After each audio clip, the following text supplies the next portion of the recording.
Hello and welcome back to another On the Football Zone and to a weekend previewing all the Premier League games this upcoming week. And yeah, the Premier League is finally back, and we're starting off on Friday night with Manchester United against Fulham. And yeah, this is obviously an interesting game.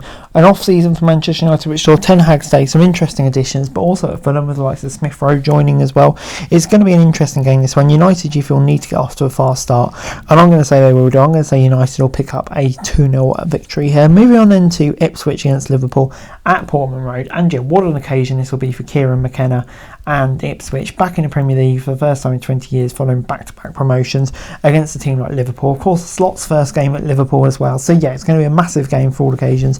The home crowd will be right up for it. It's probably a game that Liverpool didn't want, but you know, Slot needs to get off to a good start. But Portman Road will be absolutely bouncing. All the pressure will be on Liverpool, so it'll be an interesting one to see how it plays out. But I'm going to say Liverpool will just have too much quality on the day. I'm going to say a 2-0 win. Moving on into Arsenal as they take on Wolverhampton at the Emirates. And yeah, Arsenal coming into this one, I think they've had a really good 3 seasons, made a few decent signings as well. I like the colour, he looks good. So they'll be optimistic, but I don't think they can take a Wolves team lightly who have looked decent as well. So yeah, I'm going to say it will be an Arsenal win here. But yeah, I think they'll be right up there again, but this definitely won't be an easy first game for them. Moving on into Everton against Brighton at Goodison Park. And yeah, of course, the start of the last season in action for Goodison Park. But Everton coming into this one, yeah, I think they'll be feeling pretty optimistic for the season ahead. I think, yeah, even with that takeover not done, Sean Dyche really had them going towards the end of last season. They'll be feeling optimistic. But Brighton, it's an interesting one for them with Herzler coming in. I don't know what to expect from him. It'd be interesting. Could take some time to get going. I'm going to say on the first day it'll be 1-1. Moving on then to Newcastle against newly promoted Southampton. And yeah, it'll be interesting to see how Southampton kind of cope back in the Premier League. For me, they've made a few good signings, but is it enough to really compete to stay up? At the moment, I have to say I'm not convinced. So yeah, it'd be interesting to see if they can get any more business done. But at the moment, I fear for them. I just think a team like Newcastle could have a bit too much for them. So yeah, I'm going to say moving on into Nottingham Forest against Bournemouth.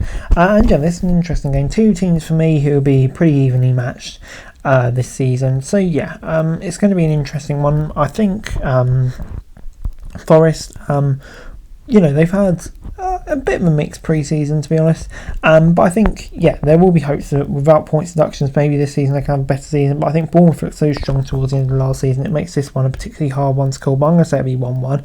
Moving on into West Ham against Aston Villa, and yeah, this is another interesting one. Villa, of course, and West Ham have made some really intriguing looking signings over the season, over the off season. So yeah, it'll be interesting to see how they translate into action here.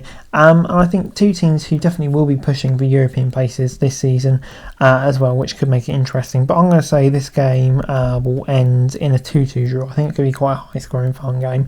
Moving on into Brentford against Crystal Palace. And yeah, this is another intriguing game. Obviously, Glasner really had Palace ticking towards the end of the last season. Brentford, I think there's still a few question marks over them at the moment as well. So yeah, it'll be interesting to see how they manage the season. Palace, of course, as well, losing a few key players. So yeah, of course, 2 teams are relatively close together geographically. It'll be interesting to see how this one plays out. I'm going to say it will result in a 1-1 draw. Moving on into Chelsea against Man City at Stamford Bridge. And yeah, Chelsea coming into this one, yeah, obviously it's been a chaotic off-season, let's say that. The whole Conor Gallagher stuff, sacking Pochettino when he just got Chelsea clicking. Yeah, lots of stuff with Chelsea just doesn't really make sense, does it? Man City, though, looking pretty imperious. Alvarez could be a big loss, but I still back City to go again and win it. So I'm going to say it'll be 2-0 City. I think I have too much for dysfunctional Chelsea. Moving on into Leicester against Tottenham. And yeah, Leicester back in the big team after a season away. I don't think that really shocks many people. But yeah, against the Tottenham side, I'm intrigued to see how he does this season. Will Ange really progress them? I personally think he had a good first season. I'm interested to see if he can really kick on with them. But taking on the Leicester side, who obviously have these questions off the pitch as well, which have to be harming them in a way. So yeah, I'm going to say it will be 2-1 to Spurs here. I think, yeah, they'll have too much for them. So anyway, guys, that's it for this video. Thanks very much for watching. Remember to like, share, subscribe, follow us on our socials, link in the description below for daily football news, meme and content. Subscribe for our other channels on screen right now, that'd be greatly appreciated. Thanks very much for watching. Peace out.